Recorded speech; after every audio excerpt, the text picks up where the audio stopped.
So, welcome to this week's Inside the Lords. God, I can't keep up with politics. A lot happens in a week. But as we're filming this, it's the day after the Scottish by-election, which Labour surprisingly won, and which has merited a huge amount of political commentary about Labour on the up, the SNP collapsing, and he, Reform didn't do it.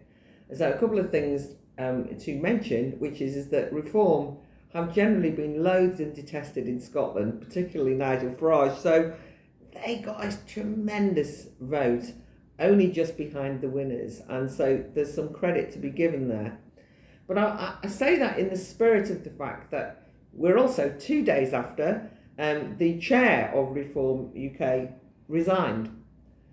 Zia Youssef, absolutely, totally shocker from the locker, stood down just before a by-election, and a lot of us were completely taken aback.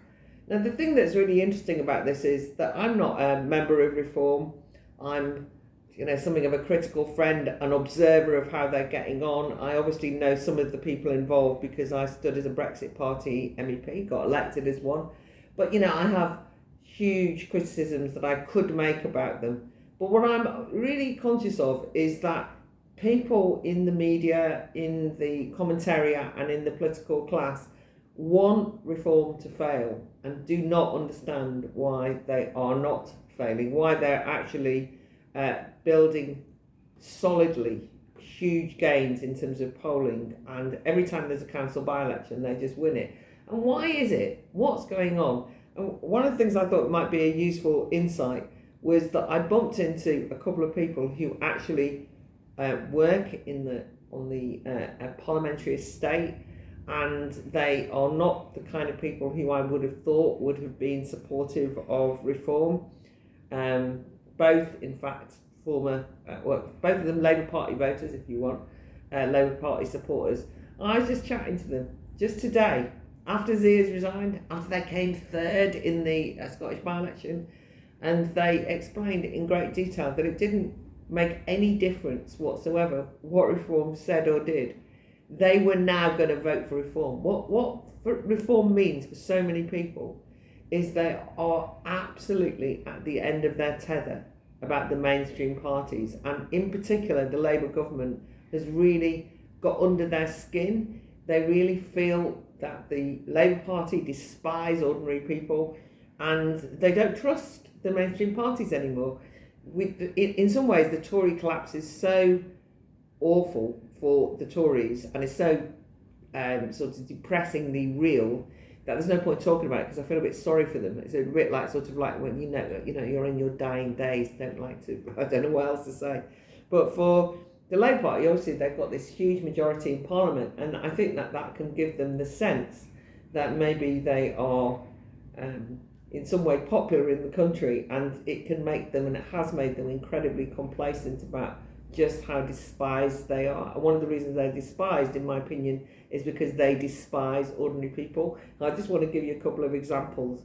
The Labour Party are feeling under pressure, as we know from Reform. So what did they think is the way to solve this? Well, first of all, we got the Prime Minister of this country went all the way, got all the journalists following up to go to a glass factory in which he did a press conference attacking Reform. That was the press conference. And the people, the workers at that glass factory, looked incredibly uncomfortable as Keir Starmer stuck the boot into everything he thought was wrong with the Reform Party. Now, Reform Party are nothing, they're an insurgent party. Why would you do that if you run the country?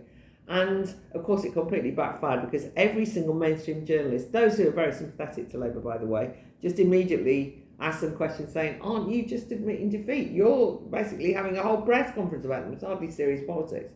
What else has happened? The Labour Party seemed to, in reaction to the absolute slaughtering they got at the local elections, where Reform just had such a huge sweep of the board and did so incredibly, historically well in terms of precedent setting for a new party. And they then thought, what can we do? And there's two things they've done, which is It looks like they're doing a bit of a U-turn. It's kind of a really slow U-turn because it's sort of leaked out that they're now probably going to restore the winter fuel allowance to a lot of pensions, but not all, but we still don't know yet, but everyone to stop worrying. Missing the point that it was the shock of the way they introduced that, the damage has been done, and kind of now restoring it and pretending that it didn't happen, almost like gaslighting me. Well, we always were going to give it when we could afford it, as though somehow the economy has grown. This is not convincing at all. That's the first thing. The second thing is we've got Rachel Reeves, who also went out and did a factory visit. Hers was to a bus factory, in which she said, we are now here to save the North. We're doing a levelling up project. We're going to have transport projects everywhere. And I know that I told you I was going to be very strict on fiscal rules, but we found some more money and we're going to make sure you... And there's very funny images, aren't there, of those workers in the background looking like they're being held hostage, held against their will, the one lad rolling his eyes and so on. And I think it just summed it up for me, which is for the Labour Party, the working class are a stage army that they kind of drag on, and then they sort of think, oh, you know, let's give them a few pence here, a bit of money there. The latest one is free school dinners. That will solve child poverty. And all of these things are, I think, missing what is deeply unsettling about politics at the moment, which is that for many years, summed up, I think, by the 2016 Brexit moment, ordinary people felt as though they were being done to, looked down on and despised. And I'm afraid the Labour Party are only acting as though they never heard any of the way that people were furious with that and have carried on in that tone. So the atmosphere in the Lords is very much like that, which is this huge gap between what's happening in Parliament and what's happening in the real world.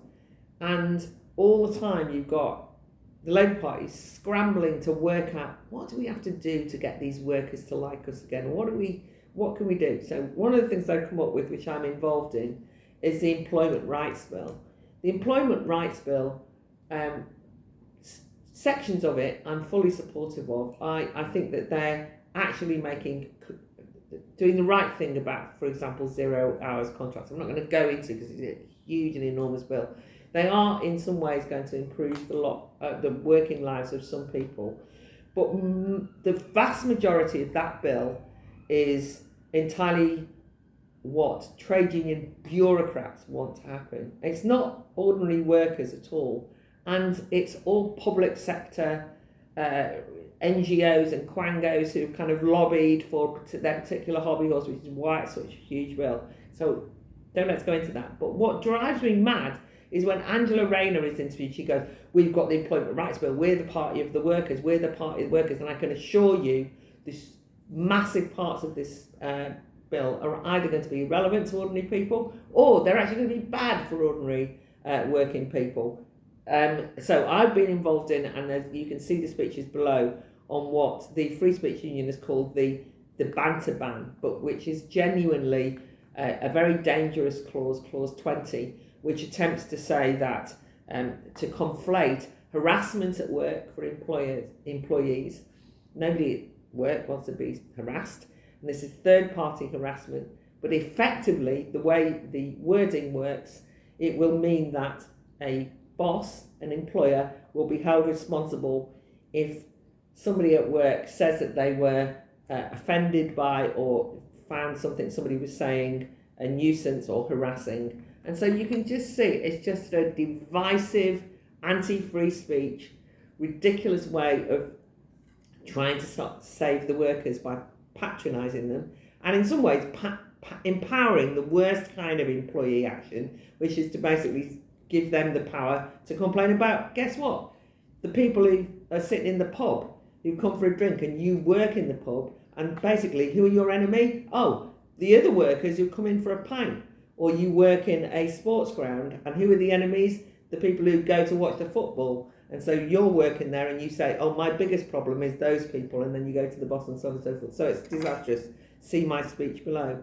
I also raised a motion on the new form of political blacklists, which is that historically the trade union movement always fought against politics being used to sack people or to discipline people at work, and that was absolutely right. It was an important way of saying that you should never be treated discriminated against because of your political views. And I use the example of the new kind of discrimination, which was actually a guy called Saba, who has been a great volunteer for the Battle of Ideas Festival and with the Academy of Ideas over the last few years, who actually lost his job in a housing association when he told them that he was going to stand as a reform candidate in a local election, or in the general election, I think.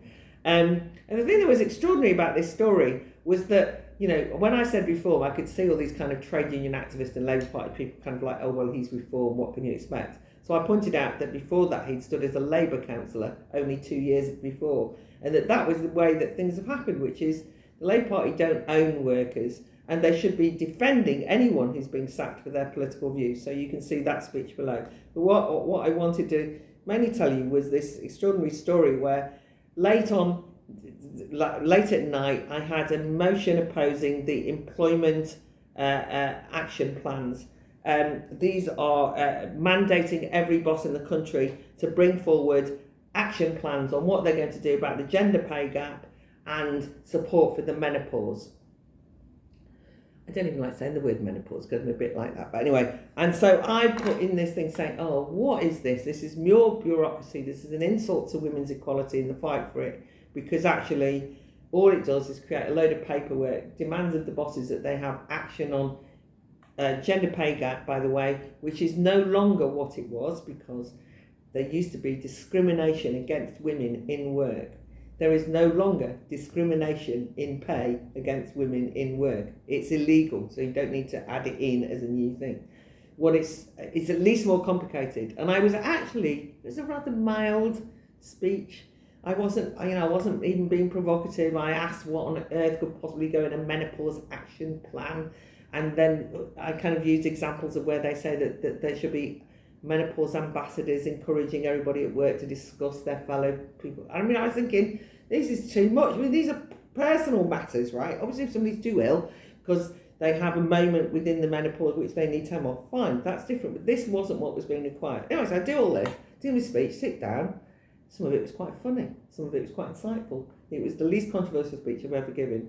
And shortly afterwards, a Labour peer stood up and said, "This is an absolute disgrace. The journey of Baroness Fox from far left to far right is now complete. She is betraying women's rights. She is throwing women with the menopause under the bus. She's discrimination." You mentioned Farage, reform, Trump, Trumpism, that I was playing the Trumpist card, and then it was like, and it was about 10:30 at night, so it was like, everybody sat up, oh my God, and he started a trail. Then we were all off, right? The next minute I was being denounced left, right and centre. Absolutely. By the way, this is the House of Lords where you're not meant to use that kind of language, just as an aside. If I'd have done it the other way around, I'd have got probably kicked out and disciplined. And the reason I'm saying that is because in my summation, I pointed out that to get lectured by the Labour Party about, who's left-wing and right-wing was a bit of a joke. And that workers in this country are tearing their hair out precisely under a Labour government, so, they ought to think about themselves. I was spitting feathers, but I tried to suppress the inner fishwife and say it politely. Anyway, see all those speeches below. But what really struck me was that if you upset the orthodoxies of what passes for progressive pro-worker policies like equality action plans, these bureaucratic waste of time, or even worse than a waste of time, that you will be called, guess what, far right, where you would just be written off. And it doesn't matter that it happened to me in the House of Lords, who cares? But what it does show is the spitting, sneering contempt which many people in the Labour Party have for people raising genuine issues and asking questions, and I know that you'll all be familiar with that. And that's the reason why Reform are getting all the votes, because everyone can feel this contempt working through. in a similar fashion, that very morning or lunchtime had been on Politics Live on the BBC, where the issue of the blasphemy law, the person charged with religious aggravated public order offence, the burning of the Quran issue. And again, I was raising, the dangers of speech being criminalised in this way, the danger of a blasphemy law by the back door. I was again raising things which lots of people are raising, and the Labour MP who was on immediately said, this is part of the Trumpite playbook that's come over here, that's just playing the culture wars. You want division in society. I have got 15% of my constituents are Muslims, and imagine how they feel to hear you coming out with this prejudice. So we're not allowed to discuss these issues. Again, I've had more emails after that appearance on BBC earlier this week from, guess what, Labour voters, erstwhile Labour voters, saying, thank God someone was talking common sense and the Labour Party will never get my vote again. And who are they going to vote for? They're not going to vote Green, are they? They're going to vote Reform. That is what is happening. And so in that sense, it's kind of an interesting political time. I wish that there was a more vibrant sense of opposition to the mainstream parties. I hope that we will have a richer political discourse than just people saying, I'm going to vote for anyone but them. That's not intellectually coherent. It's not politically got enough depth. But for those people who don't understand what's going on, I think they kind of need to get their act together. And I certainly can feel the cracks pulling apart in Parliament as we speak. There'll be plenty more when I come back. I only wanted to finish it with one funny story at the end, which is that I was walking up the corridor and a new lord who I didn't recognise said to me, I haven't introduced myself since I came in. It's really good to see you again, Claire. And I thought, oh, I obviously know him, I don't know who he is. So I said, oh, hello, welcome, how are you getting on? Are you enjoying it? And he told me all about how he's enjoying it. And then he kept emphasising how much he enjoyed it, and why wouldn't he with a day job like his? And I was thinking, what's your day job? What's your day job? And eventually, right at the end, and he said, we were both on NUS conference together. I actually think that now that I know who he is, which I'm about to reveal, it was that they were trying to expel me from NUS at the time, if I remember right. And he was on the executive and I was a grassroots rank and file, troublemaker as always. But anyway, regardless, right at the end he said, well, why wouldn't anyone enjoy being the Attorney General?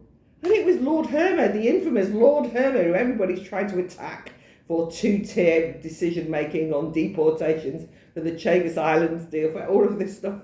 And I thought, God, I'm so old that I don't even recognise the famous people that I used to know from when they were young. So it ends up that I am friends with the Attorney General. And he then said, anyway, lovely to see you, Claire. So I can report that he was charm itself. Lovely, very nice to me. And if he's watching this, he might be less impressed with my attack on the Labour Party. But it's funny who you bump into in the House of Lords.